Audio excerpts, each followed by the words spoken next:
What is going on, guys? Welcome back to another video. So in today's video I'm going to be talking to you guys about how to build and play Hell in Smite, and the three main game modes I'm going to talk about are going to be Arena, Joust and Conquest.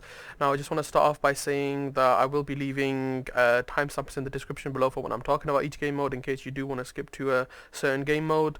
And also the builds I recommend are builds that work most of the time, but again, you can change them based on the situation, and based on what's happening in the game. You might be like, I need this item instead of this other one, so you can change the build. It's not like you have to use the full build, but it's builds that work most of the time, basically. So without further ado, let's start off with Arena. Now I just want to start by saying that Sol right now, in my opinion, is one of the best mages because her whole kit is just works so well, and her basically passive just gives her so much more damage early game than other gods, as when you have it fully built up, and you're doing that extra damage, it's just crazy. The basic attack's doing extra damage, 20%, and early game you just basically destroy all the other mages. So that's why right now I've been playing her a lot, and I'm really enjoying her as no one really expects her damage. So yeah, let's start off with Arena. I like to start off with Attacker's Blessing and first tier of Spirit of Desolation, just because the early game 110 power is crazy. Now after you do stack, where's the stacking? Item stack there. So after you do stack the Attacker's Blessing, it does give you that penetration. So early game you already have 25 penetration. Now 25 penetration for early game is a lot, and not to mention you have the 110 power. So you're going to be basically really destroying everyone, especially with your passive built up. As you can see, I've got 162 power with one item. Now that's pretty crazy for like a mage. So that's what you want to be doing. Next, I did used to go these boots because they used to have penetration, so I used to get even more penetration, and early game penetration is crazy, but now that they just give lifesteal, I use Bankrupt for the lifesteal, so I feel like the 10% cooldown is just better. I am also going to say that I prefer to go ability based, just because I feel like when her passive is built up, she has 1.6 attack speed, so I prefer, like for taking objectives in other game modes, you don't really need that attack speed, so that's why I prefer just to go her ability base. I feel like she's a lot better. So I'm going to go the 10% cooldown boots, and then I'm going to get Bancrofts, just because Sol with lifesteal is crazy. As you guys know, her one heals her for 25% of her missing health, and Sol sustain is just amazing. I love it. You do that on the minions, it heals you from the damage that one is doing to the minions, and obviously the lifesteal heals you from all your abilities, but from the combined with the one, her sustain is really good. Next, Chronos Pendant, like I said, you want to get that max cooldown, so with this we already have the max cooldown. Main reason for getting max cooldown on Sol is to maintain her passive with her one, so it's got a lower cooldown, and because you basically have an Aegis slash beads after every, like, I don't know, God knows how many seconds. Let me go and remove that. So you basically have beads and Aegis after every 9 seconds, and that is basically stupid. I don't think a lot of people take advantage of the fact that she can just go immune, and the fact that that does damage, which is just crazy because no one really even knows about it. So again, you want to be going Soul Reaver for the damage. Like I said before, you're being ability based, so every time you do hit your 2, you want to be doing as much damage as you want. And last item is a bit situation dependent. You can choose to go Polynomicon, as her auto attacks hit like a truck. Let me just show you guys right now. There was a time where your 2 was counted as an auto attack, so Poly worked on your 2, but they kind of removed that. Those are the good days. Just gonna activate my passive, so I've just activated that, and now I have a basic attack. Well, it was on cooldown. I'll do that now. So that's hitting for 393. That is crazy. So you can go Polynomicon. Again, the last item is the one that is usually most flexible. You can go Typhons if you want more healing. If you feel like you just want the extra bit of attack speed, I wouldn't bother that much with Demonic Grip. I'd prefer to go Telekines, just because you do amazing extra damage with every single basic attack. So I'm doing 89 per basic attack, so I'm basically hitting him for 289 every basic attack, and that's just crazy. 89 extra damage. That's even more than Soul Reaver. Yeah, Soul Reaver does 48. So again, last time you can go whatever you want, but again, it's more about having fun. Having a lot of lifesteal can be really enjoyable as well, but these kind of 5 items for the max cooldown and the lifesteal I highly recommend.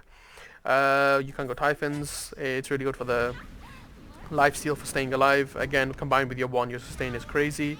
But as you can see, I don't go Book of Thoth. I'm going ability based, but in arena, as you're going back to base quite often, and the stacking can get really annoying. So, and the game was not long enough, so I won't go the Book of Thoth. Now, relics, to be really annoying, you can go Aegis, because when you don't have your 3, you can Aegis, or if you're going in to your 3, you can Aegis now, so you're immune, and then you're just immune. It's like having like a 5-second Aegis. It's really stupid. Sol is just broken, basically, in my opinion. And then sprint, in case you do want to start chasing down enemies, you can go sprint. But like I say, with the relics, they're all the time, they're situation dependent, so based on what's happening. Obviously, if they have an Aries and you don't always have your 3 up, just get beads, because you don't want to be getting pulled. Same with Daji. But that's how you want to be building an arena. Now I'm going to move on to Joust. To start off with Joust, I do want to say that the Joust and Conquest build is very, very similar, because in both game modes, they're long game modes. You're taking towers, you need a lot of power, and it's basically similar situations. So pretty much the builds are going to be the same, but I'm going to go through them anyway. You want to start off with Mage's Blessing. Like I said, we're going ability based, and then Book of Thoth into cooldown boots. So if I just go ahead and stack this, I can never find where the stacking is. So if I stack this, cooldown boots, because we're going ability based, Book of Thoth, because we're spamming a lot of abilities, and Mage's Blessing for the cooldown, so we already have 20% cooldown here. And we've obviously gone to cooldown boots because they give mana, which gives you more power with Book of Thoth. Next, you want to obviously go Bancrofts, not Chronos Pendant. I know you're going ability based for the cooldown, but Bancrofts is just, like I said in my other video, the best item that you can get on mages. So you want to be getting Bancrofts first, again, to make your survivability better. You are healing early game with your 1, so Sol does have that advantage over other mages. In case you're getting low, you can heal from your 1, but the Bancrofts just gives you that extra, a lot of power and that healing that you need to survive. Next, you want to go Chronos Pendant into Soul Reaver. Chronos Pendant for the cooldown, Soul Reaver for the power, the penetration, and it does give you mana, so more power with the Book of Thoth. And not to mention that the Bancrofts gives mana as well, so you got even more power for the Book of Thoth. Last item, I will definitely go Typhons, because I do have Book of Thoth, so 200 mana, you get the extra power, 70%, 70 magical power, the penetration, the lifesteal, the mana for the power from the Book of Thoth, and it does convert your lifesteal into power, so when you get lower for Bancrofts, you get more lifesteal, and you get more power, and with Typhons you get even more power, and as you can see, we're at 756 power, not to mention that late game with the max cooldown, you are going to have your passive up constantly, and that is 907 power. So like I said before, you want to have your passive up all the time, so that's 900 power with like just with 6 items, and not every mage can do that, but Sol can, obviously because of a passive. Relics, again, like I said, it's based on the situation. I usually always go Aegis first, just cause combined with your 3, you're just invincible 90% of the game, because you have the Aegis to stop yourself from dying, and then you have your 3 to stop yourself from dying, and the 3 is on a 9-second cooldown with max cooldown. Then when it comes to selling boots, you can sometimes just choose to go for the Telekines for the extra attack speed. You're going to have 1.86 late game, definitely nothing to laugh about, it's really good. You don't want to be going 2.5 because I just feel like the ability base is better, but for some late game, if you want to take the Phoenixes, the Telekines is better. If not, you can go for the Poly, it can be really good for taking towers as well. Just using your 1, and when you have your passive up, click your 3, let me just do that again, have your passive up, when I click your 3, go in, basic attack it, and then go out, and you're pretty much immune. It's just a really good ability. But like I say all the time, the last item is always situation dependent. If they're healing, you obviously want to go for the Divine, which I've not mentioned yet. If they're obviously healing a lot, like an Aphrodite, go Divine, where you're going to go Soul Reaver, then go Soul Reaver there, then go Typhons there. But if it's like a late game healing, or like an RC healing, you could go that after boots to stop their healing, as you're going to be 3v1ing them. and 3v3ing them, and then if they're the only opponent left and it's a 1v1, you want to make sure you have that divine to stop them from healing. And second relic, like I said, situation dependent. You can upgrade this to get that no movement speed, or you can get the haste to make you not get slowed down when you're basic attacking, or you can get the beads if they have an Aries and you don't always have your 3 up, like I said, for the arena. But again, relics are situation dependent. That's how you want to be building Sol in Joust. Now for my favorite game mode that I've been playing her is going to be Conquest.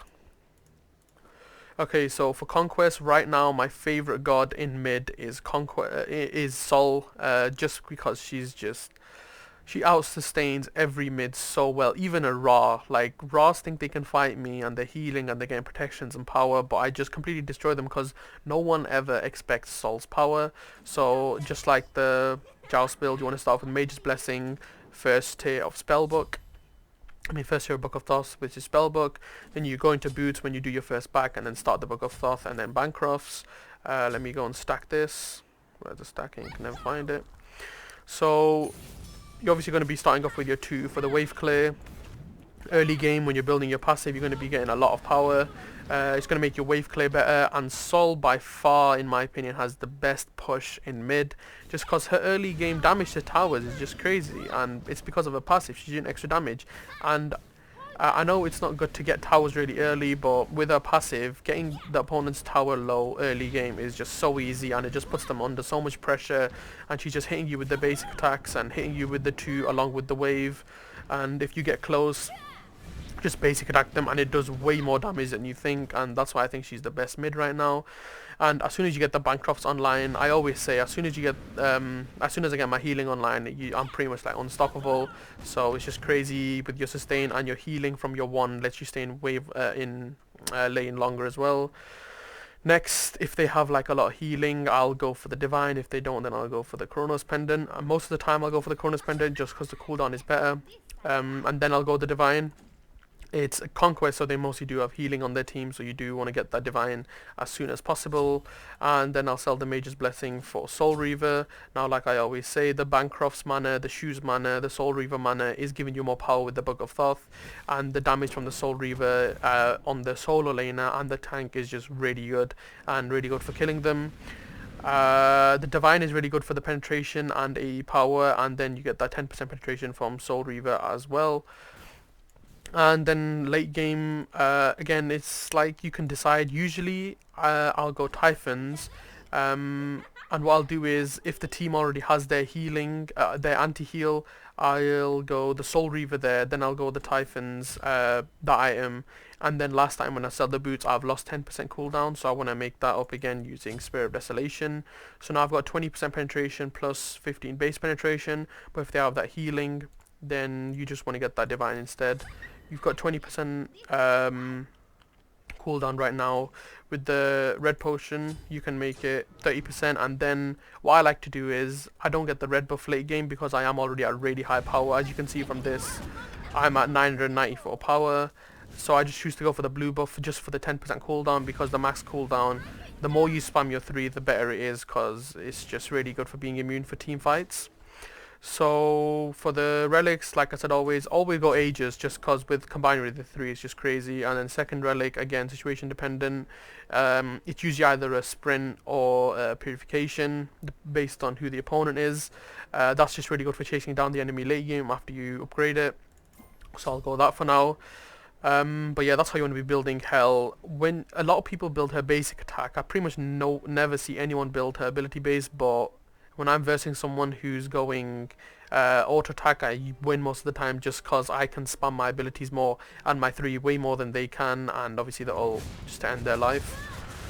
So that's how you want to building her in Conquest. Now I'm just going to go through some tips for playing Sol, which not a lot of people, usually do. So tip number 1 is going to be build her ability based, because with her passive, she does already have that 1.61 attack speed. Now, as you can see, I'm not attacking slowly. It is still really good attack speed, and with your abilities, you're spamming that as well, and it's just really good for the healing as well. Put your 1 under them and then start attacking them. Put your 1 under the wave, so you're getting that extra healing from the lifesteal and the 1's passive. So yeah, that's tip number 1, go ability based. Tip number 2 is always keep your heat up. So your passive here, as you can see, is rolling around. Keep that up late game, and what I say is always delay when you're activating your ability. So if I'm doing this, I'm not going to activate my 2 yet. And when I see it stop, I'll activate my 2.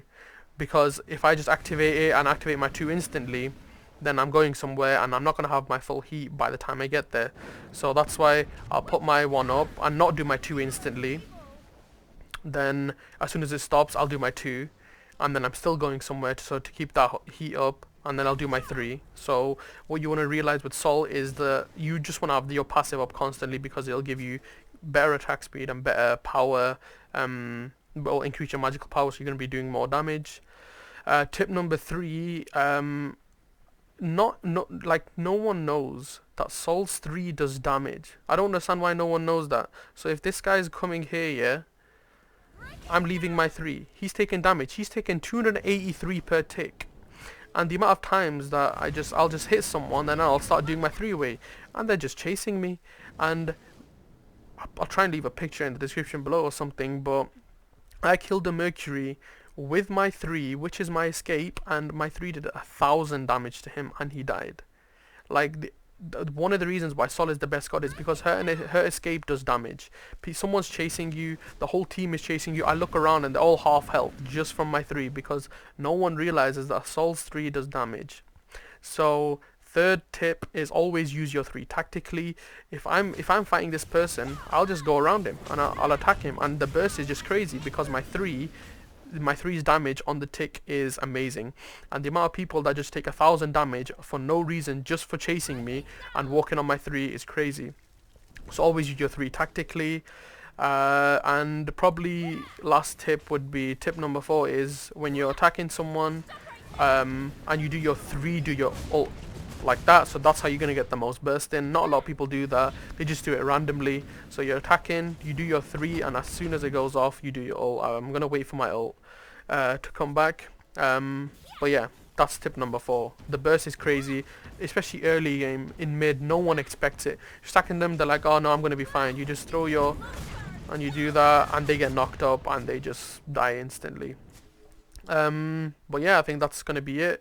One thing you do need to realize with Sol's 4 is you can't, I don't think you can attack while doing it, and where your like mouse is at the time is the path that it's going to take. So as you can see, I can't basic attack right now until I've like completed the line of what the ult is taking.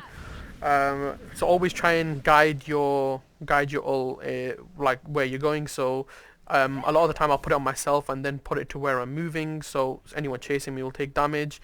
Or if there's a whole team there, you can just move it all across and just damage the enemy in the line. Or if there's a lot of people there, you can just do it around the area of where the people are. If it's an Aries ult or a Darji ult, you can literally just, what I like to do is, if he starts ulting, as soon as it comes in, just leave it in the same place. They are just taking a load of damage just in the same place. So that's my tip number 4 for Sol. I hope you guys enjoyed. If you think I missed anything, which I don't think I did because I've been playing Sol a lot recently, and I've just like, some games I just feel really calm because I don't have to worry about keeping up a passive and it's just really funny. But yeah, Sol best mid by far right now, I think, in mid in Conquest. I hope you guys did enjoy. If you actually do think I missed anything or an item, then leave that in the comments below. But then that, if there's any other gods you want to see, leave that in the comments below as well. I hope you guys enjoyed. Like, comment, subscribe, and I'll see you guys in the next video.